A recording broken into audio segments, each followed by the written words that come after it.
ജീവകാരുണ്യപരമായ സാമൂഹ്യ സേവന പ്രവർത്തനങ്ങളിൽ ഒരു വ്യാഴവട്ടക്കാലമായി സജീവമായി ഇടപെടുന്ന EMS ചാരിറ്റബിൾ സൊസൈറ്റിയുടെ ശ്ലാഘനീയമായ ഒരു കർമ്മ പദ്ധതി കൂടി ഈ ദേശത്തിൻ്റെ പേരിൽ അഭിമാനപൂർവം അടയാളപ്പെടുകയാണ്.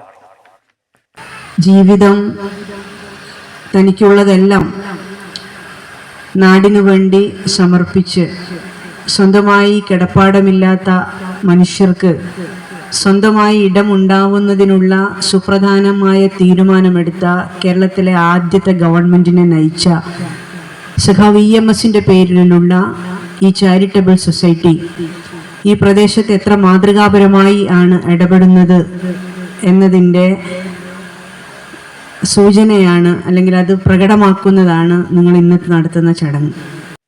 ഇനിയും പൂർത്തീകരിക്കപ്പെടാത്ത നവോത്ഥാന ഭൂമികയിൽ ആചാരപരമായ കെട്ടുകാഴ്ചകൾക്കും സാമ്പ്രദായികമായ അനുഷ്ഠാനങ്ങൾക്കുമപ്പുറം ഉദാത്തമായ മാനവികതയുടെ സ്നേഹസമ്പുഷ്ടമായ ആത്മസമർപ്പണങ്ങൾ ബദിരൂർ ഗ്രാമസമൂഹം ഒന്നടങ്കം ഒറ്റ മനസ്സോടെ ഹൃദയപൂർവം ഏറ്റെടുക്കപ്പെട്ട ഈ ചരിത്രപരമായ ധന്യമുഹൂർത്തത്തിൽ ഈ ഗ്രാമത്തെ കാരുണ്യപൂർവം ചേർത്തുപിടിച്ച് EMS ചാരിറ്റബിൾ സൊസൈറ്റി പ്രസ്ഥാനത്തിന് ഈ സമൂഹത്തോട് ചിലതൊക്കെ പറയാനുണ്ട്. ഉപയോഗിക്കുമ്പോൾ ആ ഭൗതിക ശരീരം ദാനം ചെയ്യുന്ന വ്യക്തിയുടെ ഒപ്പം തന്നെ ആ ഭൗതിക ശരീരം ദാനം ചെയ്യുന്ന വ്യക്തിയുടെ ബന്ധുക്കളുടെയും സമ്മതം ആവശ്യമാണ്. അതുകൊണ്ടാണ് നമ്മൾ സാക്ഷ്യപത്രത്തിൽ എല്ലാ ബന്ധുക്കളുടെയും അടുത്ത ബന്ധുക്കളുടെയും എല്ലാം തന്നെ ഒപ്പും മേൽവിലാസവും എല്ലാം നമ്മൾ ശേഖരിക്കുന്നത്. ഇപ്പോൾ നമ്മൾ പറയുകയാണെങ്കിൽ ഒരു വ്യക്തിക്ക് ഇപ്പോൾ ദാനം ചെയ്യാനായിട്ടുള്ള സന്നദ്ധത പ്രകടിപ്പിക്കുമ്പോൾ ആ വ്യക്തിയുടെ ഭാര്യ അല്ലെങ്കിൽ ഭർത്താവ്, അച്ഛൻ, അമ്മ, അതുപോലെ തന്നെ സഹോദരങ്ങൾ തുടങ്ങിയ അടുത്ത ബന്ധുക്കളെല്ലാം തന്നെ സമ്മതം സാക്ഷ്യപത്രത്തിലൂടെ നൽകേണ്ടതാണ്. നന്ദി വാക്കിലൂടെയാണ് ഞാനത് തുടങ്ങുന്നത്. കാരണം അദ്ദേഹം എന്നെ വന്ന് ഇത്രയും ഈ ഗ്രാമത്തിൽ നിന്ന്, അതായത് വെസ്റ്റ് ബദിരൂർ EMS ചാരിറ്റബിൾ സൊസൈറ്റിയുടെ ഒരു പ്രോഗ്രാം നടത്തുന്നുണ്ട്.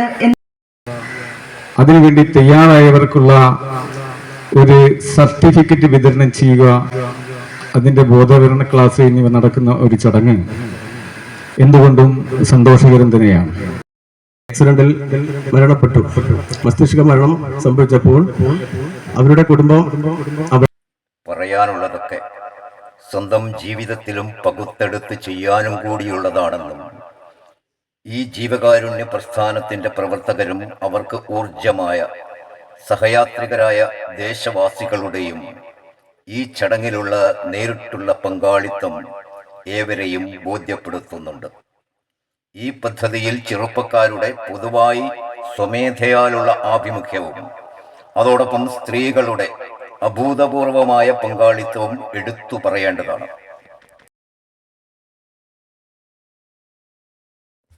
ലോകത്ത്, ഈ ഭൂമുഖത്ത് എവിടെയായാലും ഓരോ മനുഷ്യനും ജീവിതത്തിൽ ഏറ്റവും വിലപ്പെട്ടത് ജീവദശയിലെ ജീവിതം തന്നെയാണ്.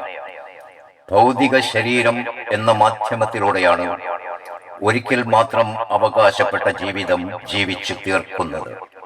ഒരു സാമൂഹ്യ ജീവിയായി ജീവിക്കാൻ വേണ്ടതൊക്കെ ചുറ്റുപാടുകളിൽ നിന്ന് കവർന്നെടുത്ത് വിട പറയുമ്പോൾ ഈ സമൂഹത്തിന് തിരിച്ചു നൽകാൻ നിങ്ങൾക്ക് മാത്രമായി അവകാശപ്പെട്ടത് ഈ ഭൗതിക ശരീരം മാത്രം അല്ലേ?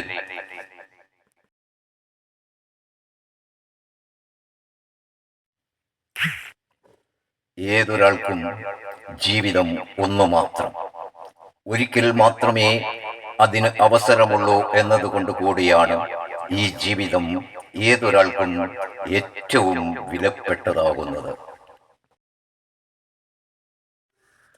മരണക്കിടക്കയിൽ നിങ്ങൾക്ക് ചുറ്റും നിങ്ങളെ ഉറ്റുനോക്കുന്ന മക്കളോടും കുടുംബാംഗങ്ങളോടും ചുറ്റുവട്ടത്തോടും ഒരിക്കൽ മാത്രം അർഹതപ്പെട്ട ഈ ജീവിതം കൊണ്ട് നിങ്ങൾ എന്തായിരുന്നു, എന്തു നേടി എന്നാണ് അവരോട് ആത്മാഭിമാനത്തോടെ പറയാനുള്ളത് എന്ന് ആലോചിക്കാറുണ്ടോ?